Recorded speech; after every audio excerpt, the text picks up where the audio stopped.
Everywhere, GBS.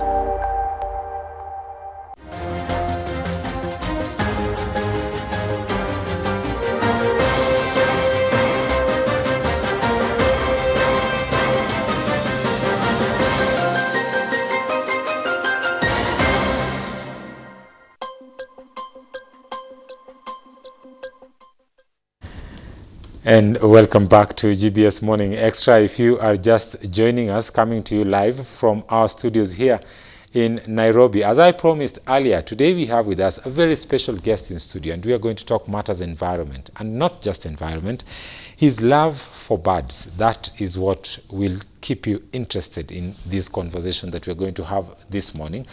To keep the conversation going, let's do that through our hashtag. That's GBS Morning Extra. Our Twitter handle is @KenyaGBS. You can get to watch this very episode right now on Facebook and catch up with it later on YouTube. Now, to introduce my guest in studio, an environmental conservationist who is in love with birds.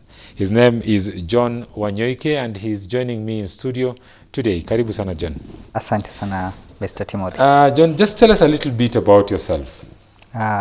For me, I'm a passionate birder who loves watching the feathered friends, because most of the people, they don't understand the feathered friends, that they are very important to us.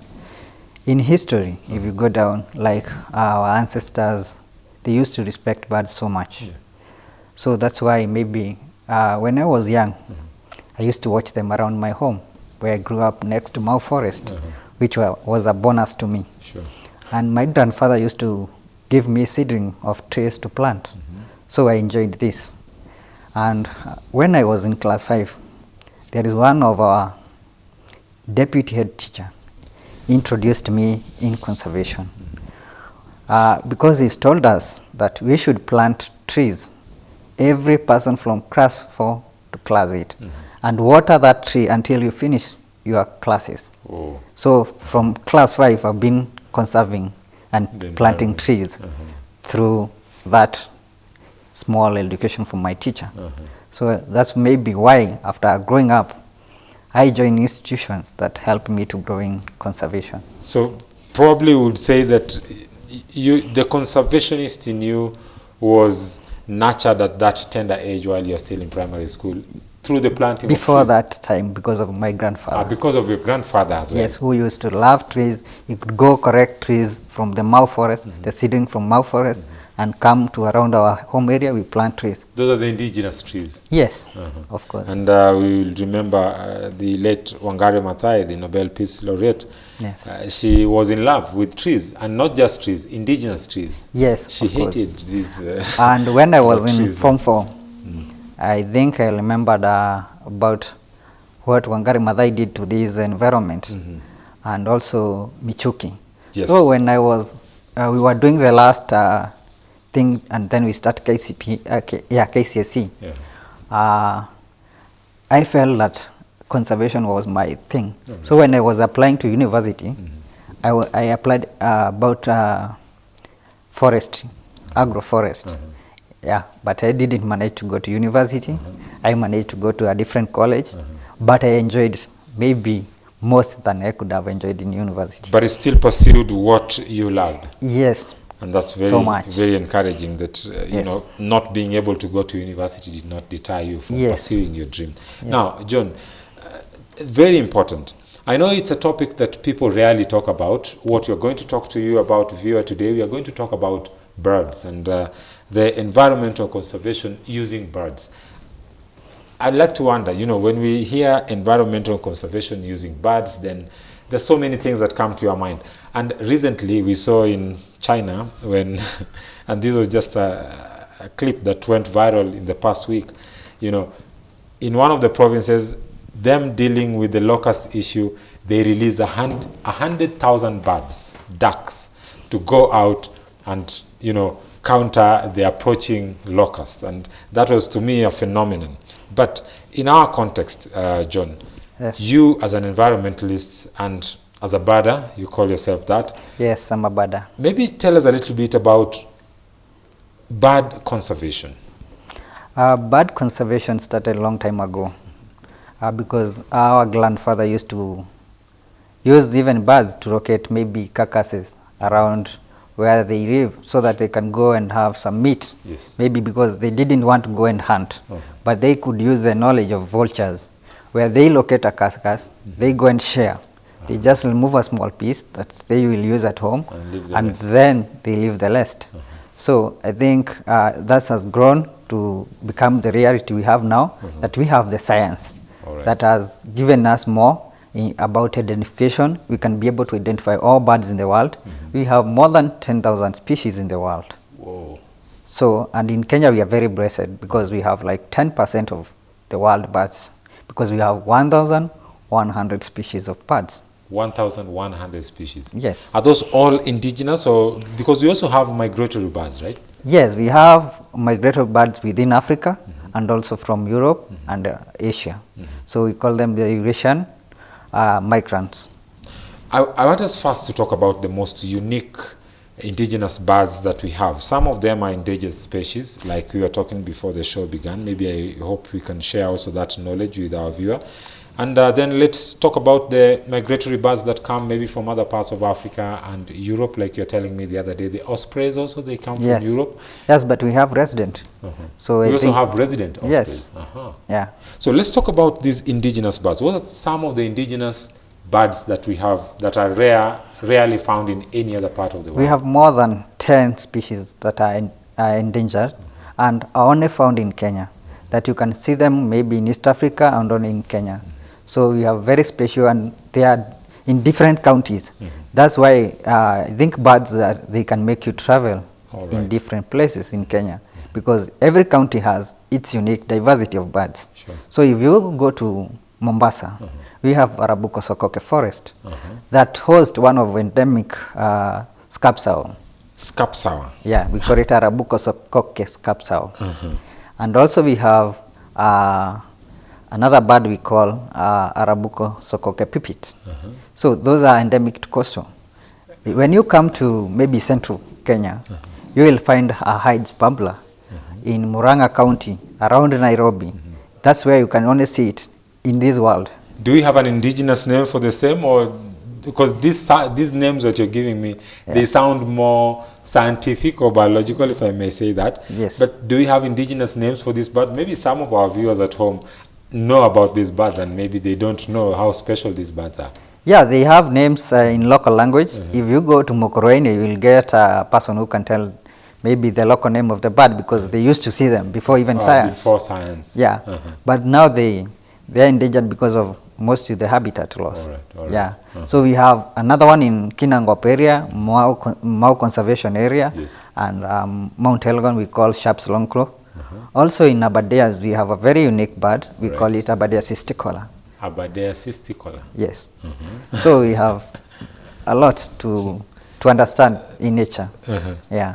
So other parts, maybe Nyanza, I'm asking that. If you go to the western region, we have Kakamega Forest, which is the only rainforest we have in Kenya. In Kenya, yes. And it's you can spot more than 400 species of birds only in Kakamega Forest, that maybe some of them you can find only in Uganda and Congo, DRC. Some parts of Congo. Yeah, because the rainforest covers that area. Stretches. So if you go there, you will be able to see very unique diversity that you can see in Nairobi.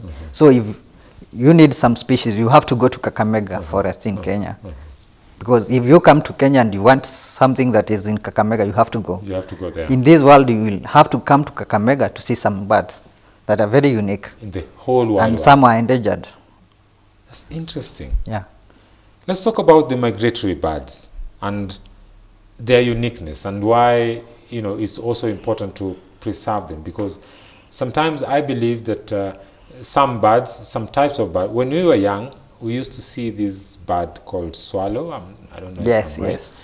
And we could only see it in some seasons. It was not always that you could see these birds. Yes. But something specific and unique with those birds that I noticed, where we lived, there was a pair that built a small nest. They build their nest with using mud. Yes, they correct mud with a bit of wet mud, and then they come and put around. They put that together.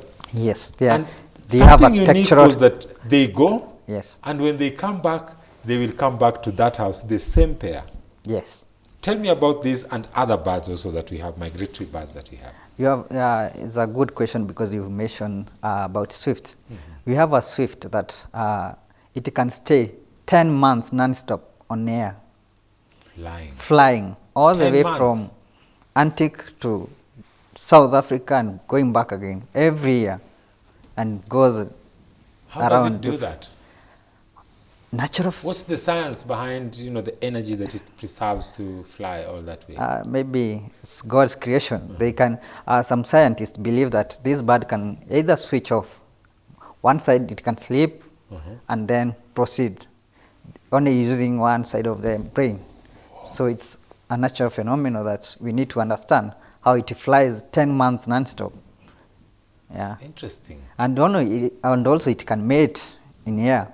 The only time it comes down is breeding. So it can also mate in the Yes. Sounds So very- birds are very amazing. If you Very- want to enjoy them, it's amazing. Wow. We have a lot to learn from them. Yeah. Tell me about ospreys. You told me that we have indigenous ospreys and we also have other types of ospreys that come from where? Europe or other parts of Yeah, Africa? they come from Europe. They migrate every year from November to March or April. Yeah. Mid, that's when they go back to Europe to breed.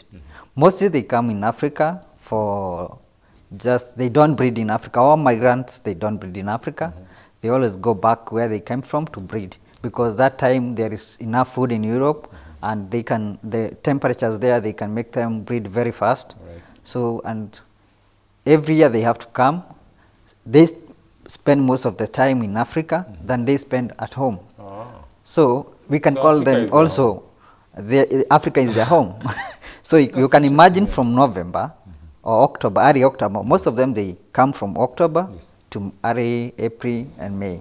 That's when they go back. So they have the ospreys. We have resident ospreys All right. that they breed in Kenya, but we have ospreys that breed elsewhere, in Europe and other And countries. other countries. Yeah. So from which specific countries can you say maybe the most common that we will see in Kenya? Because I believe that not all of them migrate to Kenya. Yes. They migrate to Africa, but not all of them migrate to Kenya. Yeah, but most of the good thing we have the Rift Valley that they use as the natural phenomenon in right. their brain, that they utilize the Rift Valley all the way down to the South Africa. But most of the birds will stay in Africa, and also some of them they'll never go up to South Africa because they'll reach maybe Zimbabwe and then go back to Europe. Yeah. So they stay in Zimbabwe, and after the time is up, they make their way back to Europe. Yes. Right now in the world we are talking about another big phenomenon. Yeah. We are talking about the global warming, Yes. and it's really, it's a reality. Yes. It is here with us. As much as some even presidents from other big nations, or they would call them first world nations, don't believe that things like global warming is a real thing, but it's real. Yeah, it's real. How does it affect, the migration of these birds and the conservation of birds? Because right now you can imagine we have been having rain that is abnormal Yeah, sure. in our country. So these migratory birds, they need to go back using, maybe if they find food in Kenya, they won't go to the next destination where they are supposed to go, because there is something that has altered their migration route. So if maybe they would control something in ecology in a certain home, maybe a country or a place, it's difficult for them to reach to those destinations, because of maybe there is enough food where they have reached and they are comfortable. So climate change is real, and it has affected a lot of birds, because some exist in places that only they exist in a small range of place, and because of habitat loss is one of the things that climate change has caused. So you will find them that maybe in near future we'll lose them forever. Like we shall be giving stories like about dinosaurs that we don't know about. Yeah, like Yeah. we had these kind of animals, and because I'm trying to look at it like this. Yeah. You gave a very good example. Yeah. There is, abnormal rain patterns. Yes. At a season when there was not supposed to be rain in a particular area, that normally maybe they come after the rain when the food is ripe. Yes. But now, if they meet the rain on the way, what do? Do they change course or do they go back? How does this work? They will always go back for breeding. So the time when it comes to time to go back, they will always go because their brains tell them. They have natural phenomena that they use. We call them maybe magnetic field in science. Yes. That they will trigger their brains that you need to go back home. The way that when you are in a certain place, you will always think, I need to go back it's home. now time to They go have home. that ability to think, maybe, as human. So whatever they use is, they accumulate a lot of fats in their body, Alright. so that these fats, they can help them maybe move even 5,000 kilometers without stopping. So they will be able to move within maybe 5 countries in a day. So they 5 countries in yeah. a day. Last year we had some birds that were linked in China, a place called Mongolia. They flew from Arabian Desert to Kenya direct in a one day. No way. Yes. It's a very interesting phenomenon. Yeah. No stopovers. No stopovers. They fly. That's a direct flight. Yeah, more than 5,000 kilometers. Wow. Yeah. How many Because hours? Could more than about 24 hours or something? I think more than that. They can, because most of the birds that are smaller, they Are they fly. more swift? They fly during the day because they avoid predators. Sure. But those eagles, they will fly during the night because it's a bit. No, most of the small birds will fly during the night, and the eagles will fly during the night, during the day, because they use the thermo, which is the air rising from the ground, so that it can be able. Yeah, it's easier for them. Yeah. So the small birds would migrate even at night to avoid being most of them spotted by the... I have done a bit of science, we call it bird ringing. Here in Kenya, where we do an international ringing. We have an international ringing scheme in a place in Savo West, where we go every year, November to early December. We do 3 weeks ringing, where we understand this science. There are birds that have been described when they are in Kenya, but they were not known in Europe. So it's a big plus for us. They are known in Kenya, but in Europe, nobody knows what species they are, even what... So when they come and maybe they are caught, because when you are ringing, you will catch them in your hand, and then you will look all the details so that you can draw a close, and then you come up with that. Maybe you know this is not a species that's... Yeah, we have seen even birds that are coming from... The osprey was not the first bird. I remember there is a time in Thika police station, they found an eagle that was so tired to fly, and when it was given a small something, that it flew back again and enjoyed the wild. So maybe even the osprey, if people could have taken care about it, it could not have died in Kenya. It could have gone back to Europe. I have seen even many stories in media about the, we call them white storks. These birds come from Europe every year to Africa.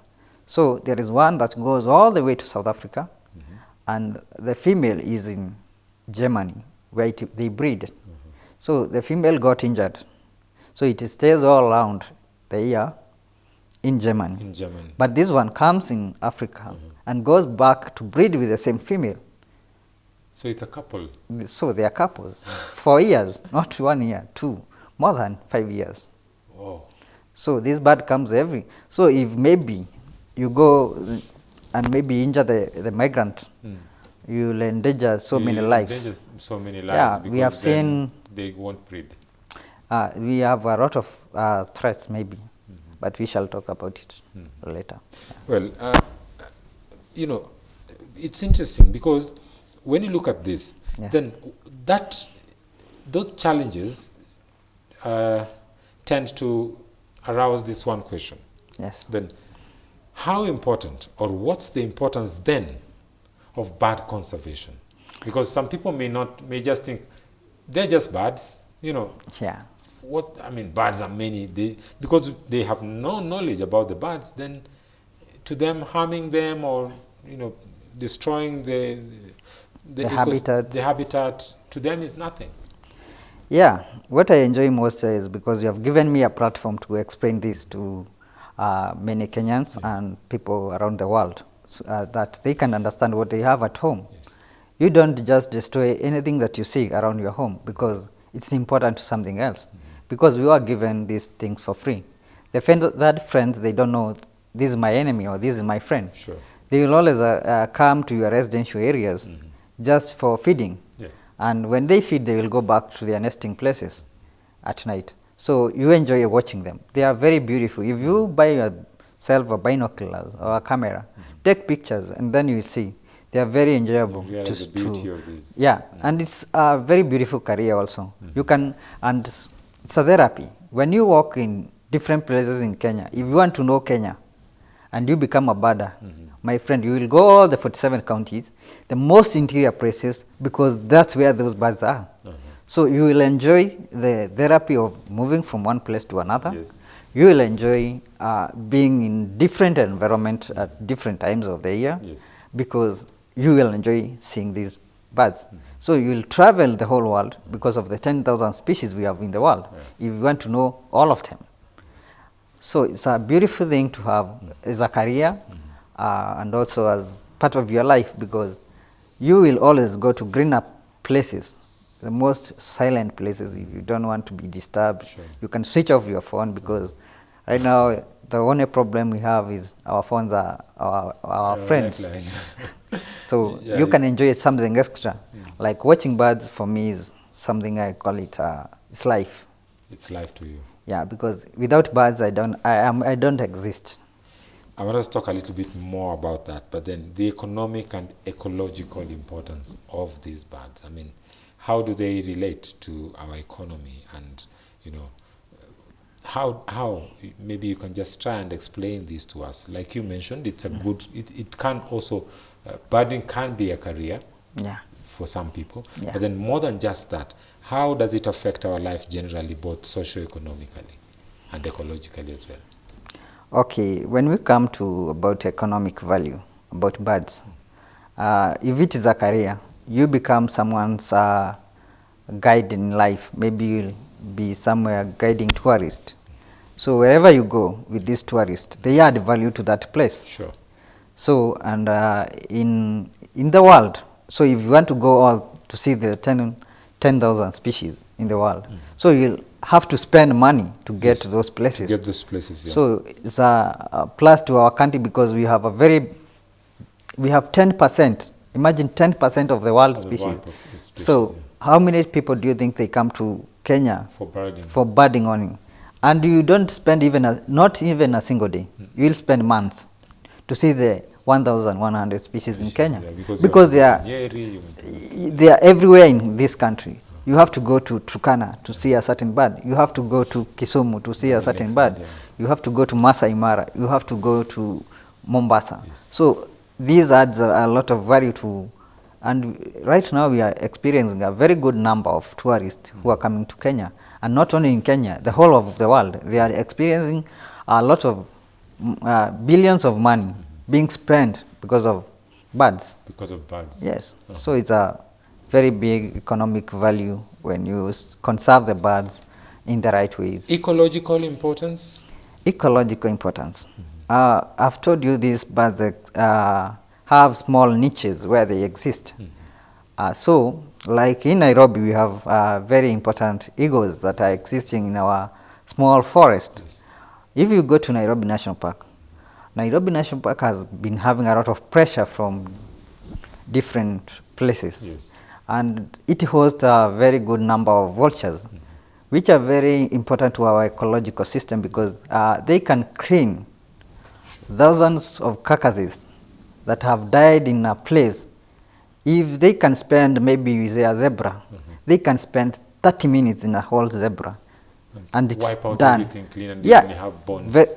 Even some eat bones. Swallow bones. Yes. I've seen the marabu stock. Yes. Is it in the vulture family, the marabu stock? No, it's in Stork's family. Stork's family. Yeah, because it's a marabu stock it's a marabu family. stock.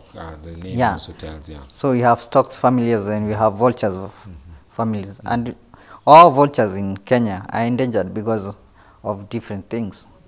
So these vultures, imagine in Masai Mara, every year during migration, if you go there, you know there are a lot of. I've been there, and Yeah. I think we went through Ngorongoro in Tanzania. Yeah. Then we were able to cross over to the other side of Kenya. Yes. You know, it's the wild beasts and the zebras in the hundreds of the thousands. Yeah, and die. it's also the same time when the predators feast, and they don't even eat up everything well because there's plenty of food. Yes, but these beautiful feathered friends we call vultures, The vultures. they can clean that for you. If they don't clean, what do you think will happen to ourselves as humans? Sure. If there was a time in Nakuru there was anthrax that affected a lot of buffaloes. Sure, sure. So these birds, they cannot They be contained killed. the situation. Yeah, they cannot be killed by anthrax. But if it Gets to a livestock. human lifestyle, and you dying from anthrax is very easy. Easy. Yeah, so these birds are very And important. people don't look at it like that. I mean, when you talk about a vulture, Yeah. you know, vulture, there's always that Even people, they negative don't know that. perception. They don't know we have vultures. They just see birds. But if they go just in Nairobi National Park, Yes. we have vultures that breed there. So if the ecosystem is destroyed, what do you think will happen? Because right now they have a threat of the SGR that is passing there. Sure. If it becomes electric, we shall have a lot of collision. If they decide to electrify because they're Yeah. talking about electrification of that. Yes. And So the you can imagine the humans are also damage. encroaching into the park. Yes, that's another problem Around we have. Langata, we see new buildings coming up and Every day. apartments at the edges of. Yeah. Do you know that Nairobi used to experience even elephant in long time ago? Because there was a corridor between Kitengera, Isinya and Amboseli. Yes. So they used to come, They used to come on the way. near to Nairobi. You used to have a migration of wild beasts from Amboseli to Nairobi National Park. But because of the lost, the corridors have been, They're building Yeah. real estate. yes. So you can imagine even a birds, concrete it's the same, jungle. they experience the same. We are only one of the countries that host eagles around the city. That not only one, more than one species that breed in different small patches of the green forest we have around Nairobi. If you go to Karura Forest, we have an eagle we call African crown eagle that breeds there.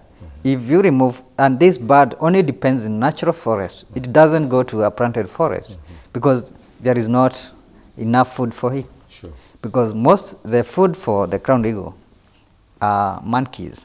So if you don't have a monkey in a certain forest, will you see the crowned eagle? You won't see it there. Yeah, so it's very important we conserve our green places because they are very important for our diversity. We have birds that only use natural forest. If you go to other planted forest, you will never find them. There. And now they are having pressure because every day there are development around them. Even moving from this small forest to the next one, when the food is not enough on this side, they have a challenge to locate where they are supposed to be feeding. It's not easy. It's not easy. Human encroachment. Human encroachment is a one big threat to our ecosystem. And that's the next question that I wanted to ask you. Challenges that are facing bird conservation in Kenya. Because when you talk about that, then it's quite, appalling because you realize that, we are failing. If you go to, say, like Kiambu. Yeah. Kiambu is within the metropolitan setup. Replacement of coffee estate with real estate. Yes. And so on and so forth, because some of these birds feed on snakes and mouse and mice and squirrels. Yes. But then if you replace that with real estate, then you won't see any of these rodents or serpents. So you have mentioned a very important thing about coffee farms. They host one bird that is endemic to Kenya. In Kiambu we have, just around Kabeta area, we have an endemic bird. And it only utilizes the coffee farms for its feeding. And now if you are removing coffee farms and they are breeding in Nairobi, what do you expect? Where will they go next? So it feeds on the beans, on the coffee beans? Or on the, it likes utilizing the coffee farms because there are a lot of insects. a lot of insects. Yeah. and maybe that's where it thinks it used to, even lantana. We have a plant called lantana that they like very much, because I think the habitat is almost with the about in the coffee farms, because they are just next to each other, and they utilize it. Yeah. So removing that means telling this bird there's no food. Yeah. Go find yourself. Imagine in the next 10 years, if we do the same, these birds will not have anywhere to breed or anywhere to feed. So they will go extinct. Maybe in the next 20 years, we shall not have the endemic Aedes bubbler, which is a plus for us, because everyone in the world want to come and see the species. In Kenya. In Kenya. And the revenue that could have been spent in Kiambu or any other places that host these Aedes bubbler will not be there. So habitat loss is a very big loss to ourselves, and we need to do something. We need to do something that is sustainable even for our birds, because you said about rodents around our homes. Yes. Most of the people in African culture, we fear the owls because of different things that happen in our homes. Surrounding the owl. Yeah. In my community, they say if an owl comes to your home at night and makes that noise that they make, then be sure that by tomorrow morning, someone will be dead in that home. That's not true. So we fear them. We really fear them. That's not true. For me, I've held the biggest owl we have in Africa. I've held it in my own hand, and I am still alive, and I'm enjoying life. Yes. So, and these birds, they are very important. Do you know there is a bird we call a barn owl? Barn owl. It can feed on 1,000 rodents in a year. 1,000. So if they are not in the same ecology with us, imagine if we remove them. Then our houses will be infested with rats. And our farms. And our farms as well. Will be affected. And our granaries. So there is a situation that happened in India. There was a lot of poisoning of vultures around one of those cities around India. So they broke up rabies. Rabies is a very dangerous disease. Sure. After many dogs were there, they were feeding on the carcasses and they could not control the carcasses. And there were no vultures to feed on these rabies because they can be able to sustain the danger of it. Yeah. So it broke rabies that affected and killed a lot of human beings, because it's very, if you have rabies, you maybe take some hours to die. To die, yeah. Yeah. Sure. So when we affect these ecosystems, we don't know what we are doing. There are repercussions to it. Yeah. So, and climate change plays a very big role to this one. And also human, because one challenge we are experiencing with vultures is poisoning. Poisoning it's not direct, it's indirect. Okay. When maybe a certain community, their cow is eaten by a lion, what do you expect will happen? They will poison the carcass, thinking that they will be killing the lion. And I've said earlier that if one zebra can be finished in 30 seconds, so the same cow can be finished by maybe 100 vultures. If you poison that carcass, how many vultures will you kill in a day? A generation of vultures. Exactly. So we are encouraging our community just to understand, if you have maybe a problem of predators around your homes, encroaching into your homes and yes, destroying your livestock. Remember, you are into their wild. Yes. You are the problem, not them. You encroached. Yes, you came to my house and you want to utilize my house without my permission. And even birds have that in mind. They always have territory, the big egos. You cannot come into my territory without a fight. Yes. So that's what we are experiencing. If this community continue poisoning our endangered vultures, because all of them, or most of them, they are endangered. And we have a very big number of them, because we host around 7 species or 8 species in Kenya. Of vultures? Of vultures. In Kenya? In Kenya. That feed on these carcasses, because there is one that will tear the carcass, the other one will feed on different things. I said they can feed even in the on the bones. So if you kill these vultures, expect there is a calamity coming to your homes. Sure. Yeah, I would encourage the community that face the challenge with predators always to seek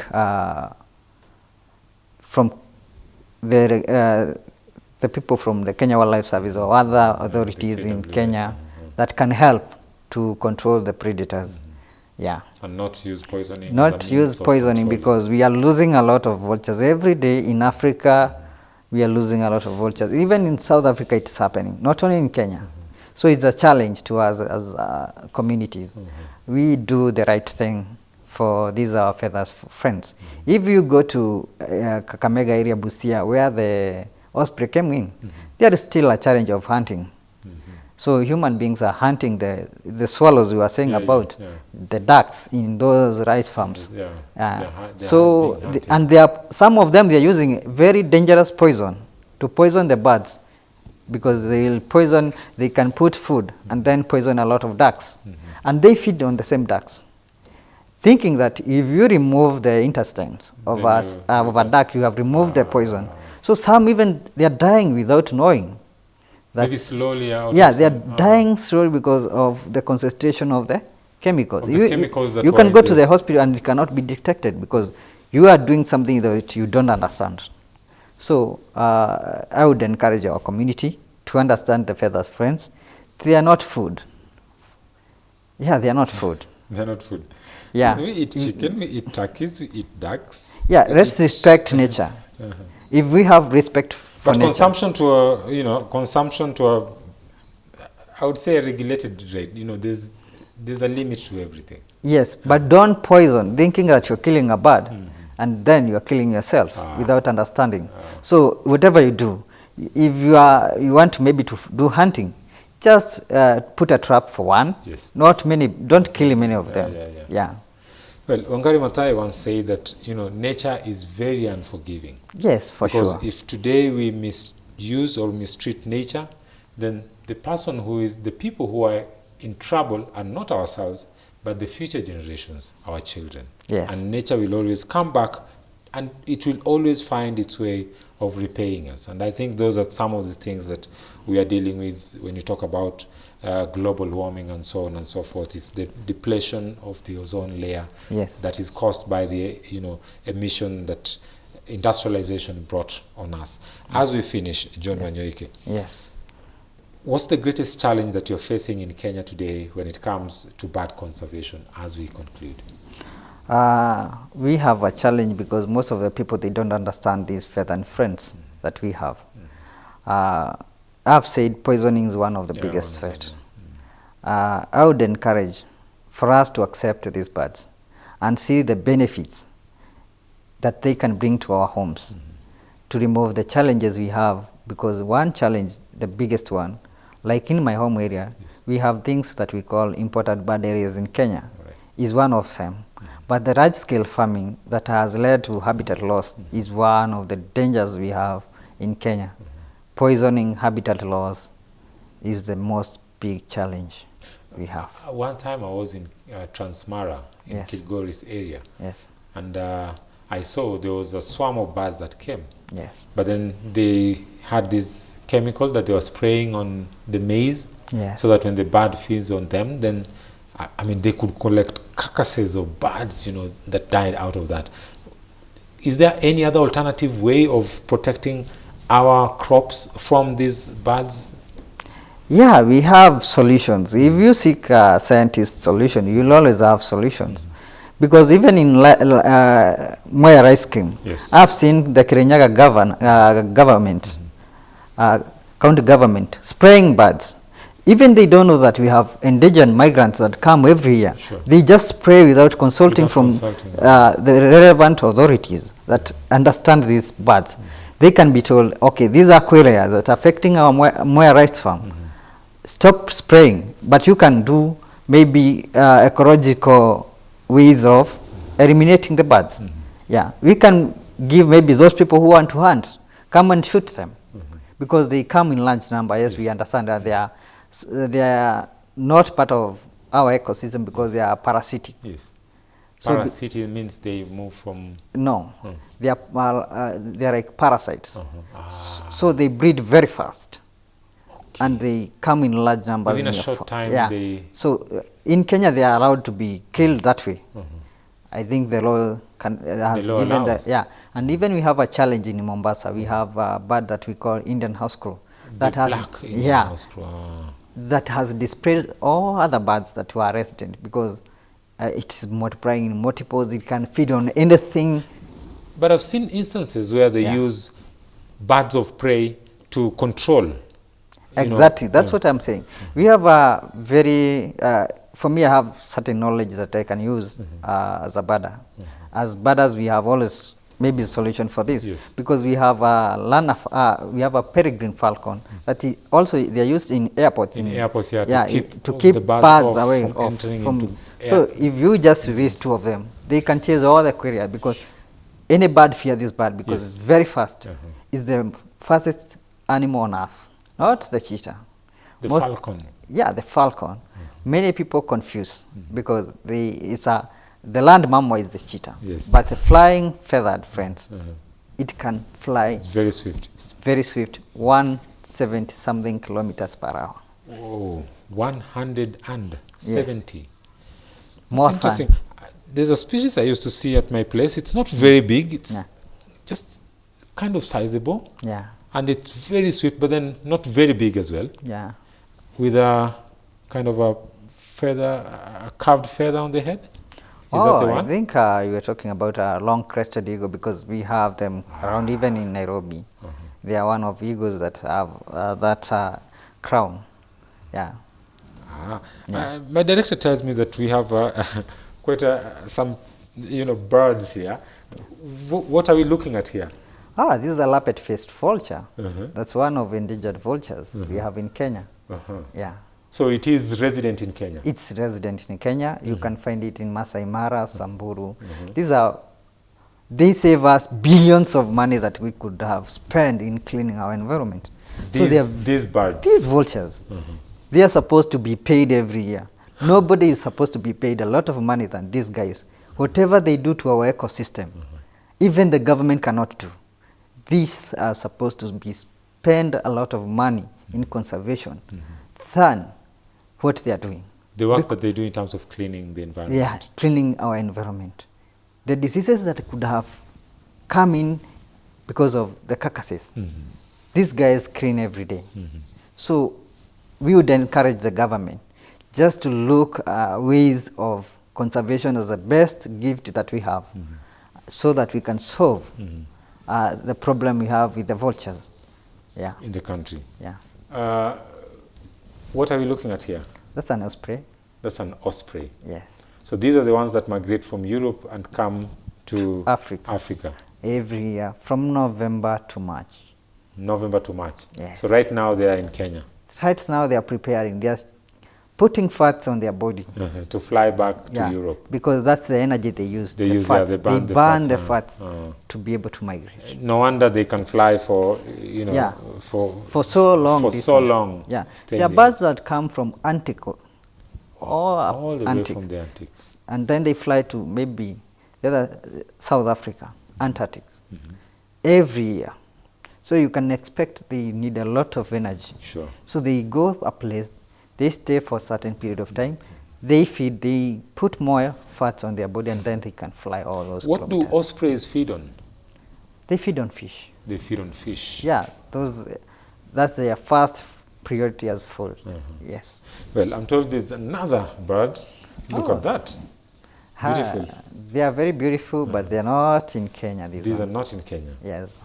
I think they are in Europe or somewhere else. Is a duck family? Yeah, they look like they are duck families because of their bill.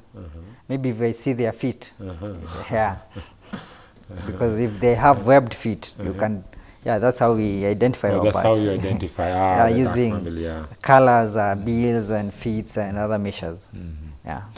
Well, it's interesting. I mean, we rarely take time to sit down and think about birds. I mean, it's quite a morning for me, I would say, and I think I have a lot of homework to do in terms of, checking out different bird species. But then, Yes. is there, if someone would want to learn about, these bird species, apart from, because if you go to the National Museum in Nairobi, Yes. there's a huge number, I think, Collection. the biggest collection of East Africa. East Africa. Yes, I think so. Whoa. We have more than that in that museum, because if you go to the other science, the other side of the zoology department, we have a lot to learn. That's why I've been learning these birds in that National Museums of Kenya. It's like after I was born, loving these things, I connected with a lot of scientists. In Kenya, we have so many people who understand birds in that National Museums of Kenya. I would encourage anyone who is willing to become a birder like me or enjoy this nature, they can go there and they will be helped where they can. Is there a get special information. school, finally, as you finish, is there a special school in Kenya where you can specifically learn about birds, or a specific institution that specializes only in birding? I think if you have passion, you can even learn from friends like me and other friends that we have. But if you go to national museums, there is no a school that only gives this kind of a career. So you have to go different, because for me, I did tourism. So I understood about maybe birds before I joined the national museums. I had a little knowledge about them. But if you go to national museums, there are some short courses that you can do. And then it's just maybe a 2 weeks that can give you an introduction. And if you be able to buy yourself a guidebook and a binoculars and a camera, then you're good to go. Well, John Wanyoike, an environmental conservationist, and to be more specific, a birder. Thank you for finding time to come to our studio at this time. We are really grateful that you came here and shared with us quite a lot of knowledge, and I would like to have you in studio. Again, viewer, we have come to the end of our program this morning. Thank you very much, John, once again for coming. Welcome very much. I hope that we invite you again to come, and maybe you can bring some of your friends next time, and we can have them stay around with us as we have the conversation. Well, we have come to the end of this segment, and right now we are going to pave way for my colleague Kevin Nyariki, who is coming up with the Sports Extra. For comments, suggestions, or opinion, our SMS line is 21144. Our email is info@gbskenya.com. Let's keep the conversation going on our hashtag GBS Morning Extra. Our Twitter handle, of course, is @KenyaGBS. Do have yourself a lovely day, and God bless.